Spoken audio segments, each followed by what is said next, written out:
অনেক অনেক কষ্ট লাগছে। একজন স্বজনের লাশ ধরেন, একটা লাশ মনে করেন না আমার এই ভাই আজকে 16 মাস হয়েছে, মনে করেন না ওনাকে দাফন কাফন করা হয়েছে, ফির 16 মাস পরে মনে করেন না উঠানো হয়েছে, কিন্তু আমার নিজের কাছে অনেক খারাপ লাগছে। আর ফ্যামিলির মেম্বাররা তারা গিয়ে কবর জিয়ারত করছেন, কিন্তু তারা জানে না আসলে তাদের সেই পরিবারের সদস্যদের কবর, নির্দিষ্ট কবর কোনটা।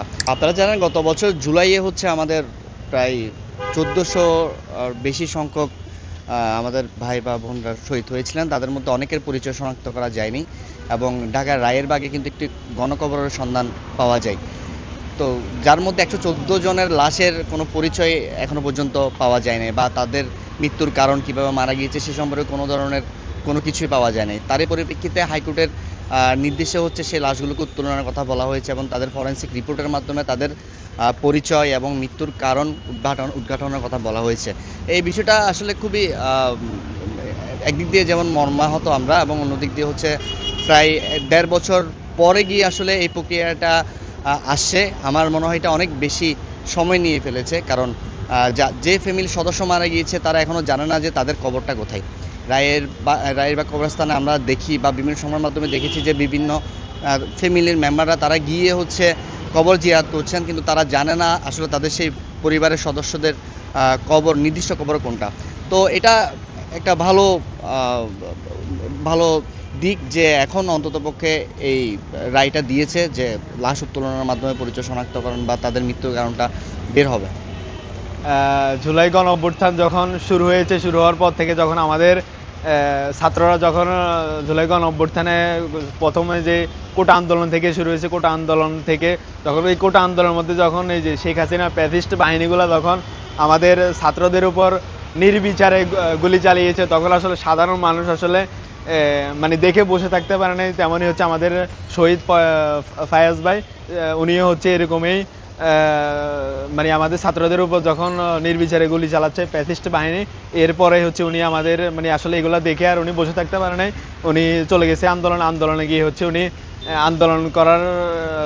আন্দোলন চলাকালীন অবস্থা উনি 21শে জুলাই উনি শহীদ হয়েছে। এবং উনি ওনাকে আগে থেকে ওইরকমভাবে চিনতাম না। উনি গ্রামে ওইরকমভাবে থাকে নাই, উনি শহরে চলে গেছে, নারায়ণগঞ্জ থাকতো, নারায়ণগঞ্জে উনি আন্দোলন চলাকালীন অবস্থা উনি শহীদ হয়েছে।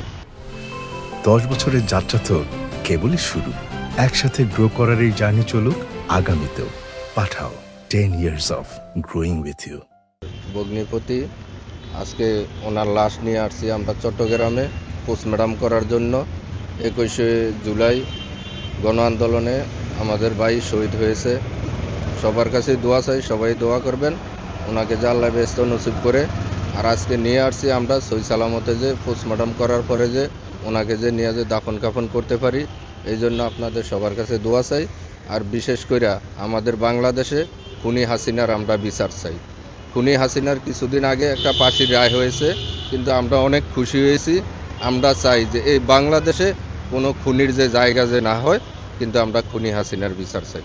অনেক ভালো লাগছে হাইকোর্টের রায়ের আদেশ পাওয়ার পরে, আমাদের কাছে খুবই ভালো লাগছে যে ন্যায় বিচার করছে।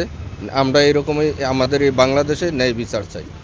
অনেক কষ্ট লাগছে। একজন স্বজনের লাশ ধরেন, একটা লাশ মনে করেন না আমার এই ভাই আজকে 16 মাস হয়েছে, মনে করেন না ওনাকে দাফন কাফন করা হয়েছে, ফির 16 মাস পরে মনে করেন না উঠানো হয়েছে, কিন্তু আমার নিজের কাছে অনেক খারাপ লাগছে। কালকে মনে করেন না আমার নিজের কাছে বহুত খারাপই লাগছে যে আমার ভাইয়ের লাশটা মনে করেন না উঠাইছে। আমার কাছে বহুত খারাপ লাগছে আর